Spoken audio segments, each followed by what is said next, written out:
साथ संगत जी, प्यार से कहना धर्म निकाय जी। बात होती है जब परमात्मा की, तो कहा जाता है, काफ़ी मानते हैं ऐसा कि परमात्मा देखा नहीं जा सकता, पर ऐसा नहीं है। परमात्मा को देख सकते हैं, और ये आज की बात नहीं, युगों युगों से भी। क्यों एक मीराबाई गा के बोलती है कि मैंने राम रतन धन पायो, तो ये पायो की बात कि ये मिला है, ये परमात्मा मिलता है। और वैसे ही अभंग रचना में ज्ञानेश्वर जी ने भी हरि पाहिला रे जो बोला कि इसको देखा जा सकता है, इसको पाया जा सकता है, इसको जाना जा सकता है। तो उसी परमात्मा को अगर हम ऐसे देखें कि ये उसी परमात्मा नहीं, ये इसी परमात्मा है, जहाँ ये हमारी आंखों के रूबरू है, सामने है, बिल्कुल देखा जाया जा सकता है और पाया जा सकता है। एक इस हरि को जब तक हम कैसे मान लें कि वो एग्जिस्ट करता है, तो उसको रूबरू देखकर, फिर उसका बन के, उसका हर एक में उसको देखकर, फिर एक हरि को जो पा लिया, तो फिर वो ऐसा धन है जो राम रतन धन है कि इतना जो कभी घटेगा नहीं ऐसा धन। हमेशा हम हर पल में इसका प्रयोग करेंगे, इसको याद रखेंगे, तो जीवन ने सफल होना ही है। और जहाँ ये डे टू डे ये इंद्रियों की भी हमारी बात आती है कि 5 सेंसेस कैसे हमारे हर मिनट अपने आप को परसीव करने के लिए कुछ भी आसपास हो, तो इसी के योगदान से हम एक स्थिति को महसूस उस तरह कर सकते हैं। तो उस पे भी एक बात कि कैसे एक मक्खी का अगर हम देखें,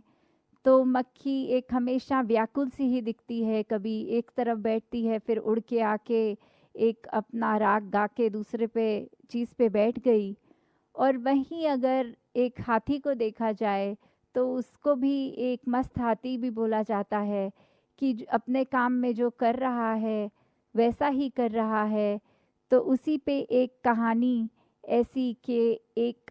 हाथी अपने आराम से पत्ते खा रहा है, पेड़ से केले निकाल के खा रहा है।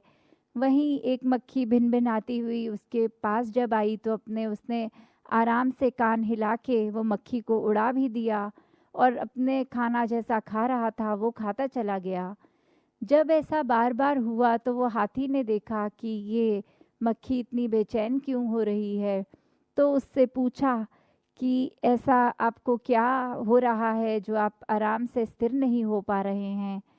तो वही मक्खी कहती है कि मेरे को कुछ भी चीज़ दिख जाती है, कुछ सूंघ लेती हूँ, कुछ ऐसा कुछ भी विजन के आगे मेरे आता है, तो मेरा ये जो सारी इंद्रियां हैं ये मेरी अटेंशन एक काम पे नहीं रहने देती। मैं सूंघ कर कुछ कहीं पहुंच जाती हूँ, कुछ नया देख के वहाँ उड़ाती हूँ,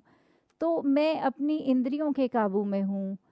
तो फिर हाथी यही बात उस मक्खी को समझाते हुए कि इंद्रियां तो मेरे पास भी हैं, पर मैं इंद्रियों के काबू में नहीं हूँ, मैं इंद्रियों को काबू कर लेता हूँ। मैं अपने खाने में इस समय इतना व्यस्त कि मेरे को और कुछ भी दिक्कत हो रही है तो कुछ पता नहीं लग रहा, सिर्फ टोटली फोकस्ड एक खाने पे हूँ। तो उसी तरह एक भाव हमारे भी, अगर हम ह्यूमन बॉडी में भी देखें कि कैसे एक जो हमारे सेंसेस हैं ये हमारे लिए बहुत ही फ़ायदेमंद हैं। कि अगर हम कुछ खा भी रहे होते हैं, तो वो अगर टेस्ट उसका थोड़ा ख़राब हो, तो हमें पता लग जाता है ये बासी हो गई है चीज़,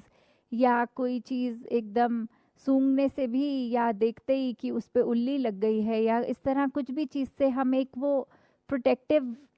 बात आ जाती है कि हम अपने बॉडी में ये सिस्टम में कुछ गलत चीज़ एंटर नहीं करने देते। तो जहाँ ये इंद्रियां बहुत ही एक ज़रूरी मीडियम है हमारे शरीर को ठीक तरह चलाने में, वहाँ वही देखना कि कैसे हम एक उसी में ही उलझ ना जाएं। एक हमको कंट्रोल करना है, जहाँ इंद्रियों की बात एक वो भी आती है कि अगर हम थोड़ा सा और अपना पर्सपेक्टिव वाइडर करें, तो फिर उसमें एक एंगर भी इंद्री हो सकता है, चाहे डायरेक्टली एक 5 सेंसेस में तो नहीं आएगा, बट क्योंकि हमारे दिमाग में जब हम परसेप्शन कर रहे हैं कोई चीज़ की, तो अगर ये गुस्से की बात भी हो गई, तो कैसे हम फिर वो हो जाते हैं अपने अहंकार में, ये अपने ईगो में आकर अगर ये गुस्सा आ रहा है या कोई भी नेगेटिव चीज़ आ रही है, तो हम फिर उसी के हो जाते हैं और फिर एक बार ये इंद्रियां हमारे को ही चलाती हैं, हम इंद्रियों को नहीं चला सकते। तो यही भाव कि एक स्थिरता मन में आनी, एक स्थिरता दिमाग में आनी, ये फिर वही कनेक्शन इस परमात्मा का अगर है, तो कैसे भी हालात से हम एक सहज भाव, एक सहज रूप में अपना जीवन जीते चले जाएंगे। और उसी तरह फिर इसी के रंग में रंग कर हम एक अपने जीवन को जहाँ सुखमय कर लेंगे कि एक हर स्थिति में परमात्मा का ही करता है, हम करता कुछ नहीं है, वो मान लेंगे, तो बहुत ही एक आराम से एक ये जीवन का हम यापन कर सकेंगे।